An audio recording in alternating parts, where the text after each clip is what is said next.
Starting with your index finger on your right hand, you will place it on the home key J. Your middle finger goes on the K, your ring finger on the L, and your pinky on the semicolon.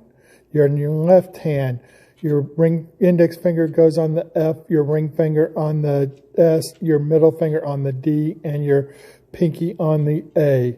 Your index finger on your right hand should be used for the keys J, U, 7, 6Y, H, M, and N.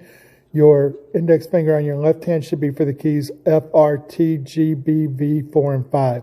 Your middle finger should be D, E, C, and 3. Your ring finger should be X, S, W, and 2. And your pinky should be used for the A, Z, Q, and 1 key. On your right hand, the middle fingers will be used for the letters K, I, comma, and 8. Your third finger will be used on the keys L, O, 8, and period.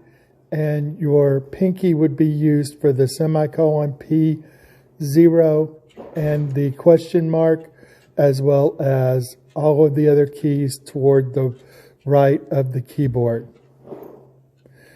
Put your hands in a comfortable position where your fingers are up off of the keys and barely touching them with the tips of your fingers.